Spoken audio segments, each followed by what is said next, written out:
Charles Darwin en Chiloé. El siglo XIX, en los años 1800, fue una época de muchos cambios en el mundo y en nuestro continente.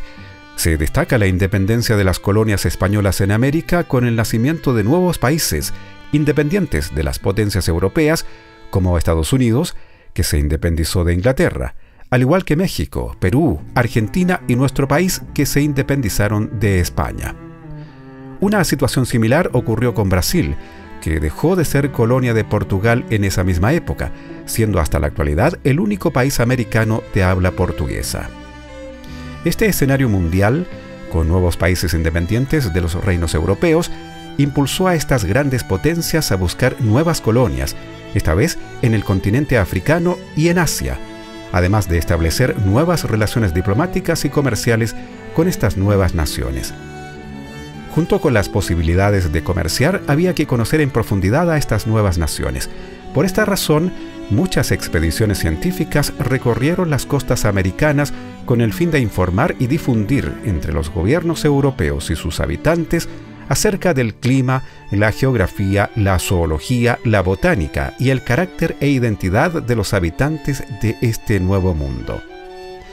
Es así como en los primeros años del siglo XIX, diversas expediciones científicas recorrieron la costa chilena. Una de ellas, y quizás la más famosa, fue el viaje de la fragata inglesa Beagle, llamada así porque en su proa había una escultura o mascarón de proa de un perrito de raza Beagle.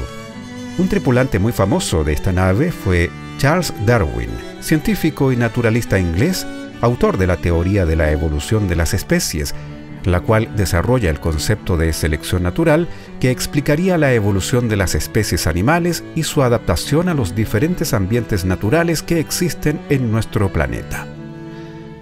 El viaje de Charles Darwin y de la fragata Beagle comenzó en el puerto inglés de Devonport el 27 de diciembre de 1831 y tardó 2 meses en atravesar el Atlántico, llegando primeramente a la ciudad brasileña de Río de Janeiro.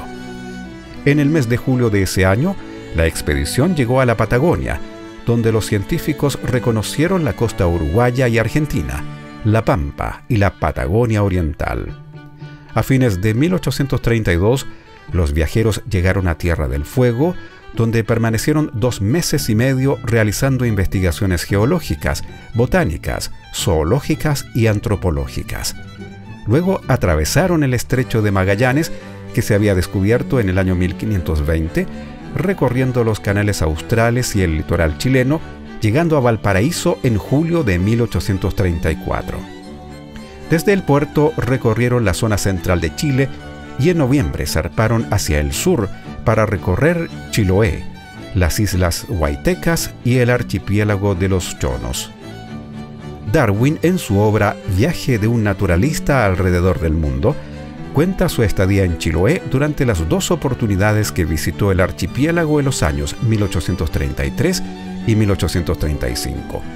El naturalista tenía unos 20 años cuando recorre a pie, a caballo, en bote y en barco extensas distancias de la provincia. Darwin encontró en Chiloé un lugar de enorme belleza natural, con abundante lluvia y grandes bosques que cubrían prácticamente toda la Isla Grande. Cabe señalar que Chiloé se independizó de España en 1826, años más tarde que en Chile central. Darwin llegó a la provincia 8 años después de aquel hecho histórico, el cual había marcado profundamente a la población chilota de la época. El 21 de noviembre de 1834, la Beagle llegó a Ancud, lugar donde Darwin junto a su tripulación tocaron tierra, comenzando el recorrido por nuestro archipiélago, donde señala: esta isla tiene unos 145 kilómetros de longitud por una anchura de unos 48 kilómetros. Está entrecortada de colinas, mas no de montañas, y recubierta por completo de una inmensa selva, excepto allí donde se han limpiado algunos campos alrededor de chozas cubiertas por techumbres de paja. En invierno el clima es detestable, por lo demás no es mucho mejor en verano. Creo que hay pocos lugares templados en el mundo donde llueva más. El viento sopla de continuo tempestuoso y el cielo está siempre cubierto. Una semana completa de buen tiempo es casi un milagro. Describe a los habitantes de la provincia como gentes humildes, tranquilas e industriosas. Usan todos gruesos vestidos de lana que cada familia teje por sí misma y que tiñe de azul mediante índigo. Sin embargo, todas las artes son de las más rudimentarias. La prueba es su singular manera de labrar, su modo de tejer, su manera de moler el grano o de construir sus barcos. Las selvas son tan impenetrables que la tierra no se cultiva en parte alguna, salvo junto a la costa. Los principales alimentos son los cerdos, las papas y el pescado.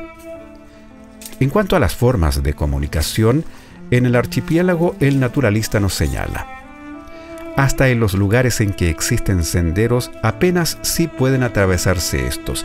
Tan pantanoso es el suelo que los habitantes circulan principalmente por la orilla del mar o en lanchas. En cuanto a la economía de la isla en la época, continúa describiendo: los víveres abundan, pero sus habitantes son muy míseros. No hay trabajo y por consiguiente los pobres no pueden conseguir dinero para darse un pequeño lujo. Además, falta la moneda hasta tal punto que he visto a un hombre cargado con un saco de carbón que iba a entregarlo en pago de un objeto insignificante, y a otro para cambiar un tablón por una botella de vino. Estas fueron las impresiones que Darwin escribió en su diario, siendo un gran testimonio de la vida en el archipiélago que nos habla de una época muy compleja para la población isleña. Estamos en la preciosa e histórica playa de Punta Arenas. Hay que hacer la precisión, al noroeste de Ancud, en la península de la Cuy. Esta playa, aparte de su belleza, tiene una historia muy cercana, muy valiosa, porque aquí estuvo en bastantes días, semanas, la expedición que dio la vuelta al mundo de Darwin, de Charles Darwin, con la Beagle y el barco gemelo, la Adventure. Y esta expedición fue extraordinaria por la importancia que tiene Darwin después para el estudio de la naturaleza en el mundo. Pero aquí también es para nosotros de mucho valor Punta Arenas, la Cuy, porque Darwin, junto a la expedición, venía Conrad Martens, y Conrad Martens se quedó en este lugar e hizo unos preciosos dibujos y acuarelas del lugar y de Ancud, que en ese tiempo se llamaba San Carlos. Y gracias a él podemos recrear cómo era todo este espacio histórico en la expedición de Darwin en 1834-35. Aquí se divide la expedición. Martens se baja en esta playa, dibuja con detalle los entornos, las comunidades que vivían, y también en Ancud.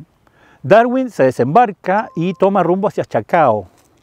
Él contrata un guía y se va costeando. En esos tiempos, antes de 1960, la costa era distinta. Se podía ir por la playa desde Ancud a Chacao sin mayor problema. Así lo hizo. Se detiene en Caulín, en Chacao Viejo, o San Antonio de Chacao como se llamaba en la época, y llega a Punta Tres Cruces también. Allí toma una pequeña balandra de la Beagle para ir por mar hacia la isla de Quinchao, Castro, el lago Huillinco, Cucao y la playa de Huentemó. Martens se queda en este lugar junto con las dos naves, los dos capitanes, Fitzroy y Parker King, y hacen una exploración muy interesante en todo el área noroeste de la Cuy, mientras Darwin explora hacia el sur. Eso es destacadísimo porque, aparte de Valparaíso y la Patagonia, la estancia más prolongada en que estuvo el naturalista y los integrantes de la expedición, como el dibujante Martens, fue aquí, en este lugar exacto donde estamos. Ahí la importancia histórica de no olvidar que todo lo que significó Darwin también en los estudios naturales, y gracias al dibujante Martens, tenemos que Chiloé está inserto en este viaje histórico del naturalista Charles Darwin entre 1834 y 1835. El naturalista continuó su viaje el 24 de noviembre de 1834, trasladándose desde Ancud hasta Chacao. De esta ruta nos cuenta: alquilo caballos y el camino sigue la orilla del mar, atravesando bellos promontorios cubiertos de selvas. En esos lugares el camino está construido con trozos de madera cuadrada, uno al lado del otro. Al llegar a Chacao, Darwin junto a sus compañeros acamparon, siendo visitados por el gobernador y su hijo, quienes le regalaron 2 carneros a cambio de un pañuelo de algodón y de un poco de tabaco. Desde Chacao continuaron el viaje por la costa oriental de la Isla Grande, pasando por la isla de Caucahué, observando en su recorrido el volcán Osorno y posteriormente el Corcovado, generando una gran impresión en el joven científico. Posteriormente llegan a la isla de Quinchao, la cual describe como la parte mejor cultivada del archipiélago y que cada familia por tradición tiene la costumbre de enterrar su tesoro en una jarra o cofre. El día 30 de noviembre de 1834, Darwin llega a la ciudad de Castro, la que describe como triste y desierta. Se ven los rastros del plano cuadrangular común en las ciudades españolas, pero las calles y la plaza están recubiertas de una espesa capa de césped donde pastan los carneros. Señala que la iglesia está situada en el centro de la población, se halla construida en madera y tiene un aspecto venerable y pintoresco. Además, señala que no pudo lograr conseguir ni un poco de azúcar, tampoco un cuchillo, aunque en la ciudad vivan algunos centenares de personas. En Castro no hay un reloj de bolsillo y un anciano calcula las horas del día observando el sol. El 1 de diciembre de 1834, la expedición deja la ciudad de Castro y toma rumbo a la isla de Lemuy, donde dice que sus habitantes son corteses y modestos, se alimentan principalmente de papas y mariscos. En ciertas épocas, toman de los corrales de pesca peces que el mar ha dejado allí al retirarse la marea. Continúa el viaje pasando por las islas Cailín y Tranqui, donde observó las hojas de nalca o pangue, las cuales son comestibles y se utilizan para curtir el cuero y teñir de negro los tejidos. El 6 de diciembre llegó a la isla San Pedro a bordo de la Beagle, donde desembarca, capturando un ejemplar de zorro, el cual fue trasladado a Inglaterra y depositado en la colección del Museo Británico ubicado en Londres. Luego asciende hasta la parte más alta de la isla, unos 1000 metros, internándose en el espeso bosque insular. En este lugar se ubica el punto más alto del archipiélago de Chiloé. Luego de este interesante recorrido, Darwin junto a la tripulación de la Beagle toman rumbo al archipiélago de los Chonos, regresando a Chiloé en enero de 1835. De vuelta en la Isla Grande, Robert Fitzroy, capitán de la Beagle, le pidió a Darwin recorrer la costa occidental de la Isla Grande. Para ello salen desde Castro rumbo a Vilupulli. Desde esta ruta ya se escuchaba el sonido del mar de la costa de Cucao. Pasaron diversos caseríos hasta que llegaron a Chonchi, donde tomaron rumbo a la costa pasando por hermosos sembrados de papa y trigo, causando emoción al naturalista, pues le hacía recordar los campos de Inglaterra. Llegaron a Huillinco, donde tomaron una piragua, la cual describe como una embarcación extraña, tripulada por los hombres más feos que había visto, pero rema muy bien y con gran ardor. Cabe preguntarse qué habrían pensado los indígenas al ver una persona tan diferente a ellos, de piel blanca y pelo cobrizo. Luego de navegar por el lago Huillinco, llegaron a Cucao, el cual Darwin describe como el único punto habitado de toda la costa occidental de Chiloé. Contiene unas 30 o 40 familias indígenas esparcidas por toda la costa. Además, señala que la población indígena hace sus propios vestidos, disponen de alimentos en abundancia, pero que no parecen satisfechos, pues los indígenas le dijeron que nos tratan así porque somos pobres indios ignorantes, pero eso no ocurría cuando teníamos un rey. Esto en referencia a la época en que Chiloé dependía de España, situación que cambió a partir de la anexión de Chiloé a Chile en 1826. Luego de llegar a Cucao, Darwin se dirige a la punta Huentemó, situada a unas millas al norte del pequeño Villorrio. De aquel viaje describe en su diario: el camino bordea una playa muy ancha, en la cual el mar rompe con furia. Durante la tempestad, los mugidos del mar se escuchan hasta Castro, a través de un territorio montañoso y lleno de bosques. Punta Huentemó es una escarpada colina rocosa cubierta de una planta que los habitantes denominan chupones. Luego, el 26 de enero de 1835, la expedición emprende el regreso a Castro, utilizando la misma ruta. Esta vez, Las lluvias habían dado paso al buen tiempo, haciendo el viaje de regreso hasta la ciudad de Ancud mucho más fácil.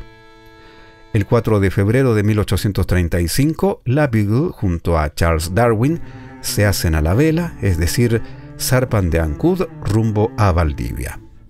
Al llegar a Valdivia fue testigo de un violento terremoto ocurrido el 20 de febrero de 1835, el cual afectó a la ciudad de Concepción y Talcahuano, lugares que Darwin visitó, quedando impresionado por el estado de ruina de aquellas ciudades. Luego recorre Santiago, emprendió un breve viaje a Mendoza para posteriormente visitar los distritos mineros de Coquimbo, Huasco y Copiapó. En julio de 1835, la Beagle dejó las costas chilenas, continuando su viaje por el mundo. Regresó a Inglaterra el 2 de octubre de 1836, finalizando una de las travesías más importantes en la historia náutica del mundo. De este viaje quedaron valiosos testimonios, como es el dibujo de la iglesia de Castro de Philip Parker King, comandante de la Beagle, y de Conrad Martens, quien hizo varias ilustraciones. Además, en honor a Robert Fitzroy, capitán de la Beagle, se bautizó al alerce como Fitzroya Cupresoides, y un hermoso monte de la Patagonia lleva su nombre. A su regreso a Inglaterra, Charles Darwin publicó Viaje de un naturalista alrededor del mundo, en 1839, y en el año 1859 da a conocer las conclusiones de su viaje en el libro El origen de las especies, donde divulga la teoría de la evolución de las especies, siendo un importante hito en la historia de la ciencia mundial. Finalmente, Charles Darwin fallece el 19 de abril de 1882, siendo reconocido por su invaluable aporte a la ciencia mundial. Luego de conocer esta historia, te invitamos a conocer más acerca de este importante científico y a leer su libro, Viaje de un naturalista alrededor del mundo, donde Chiloé tiene un capítulo muy especial.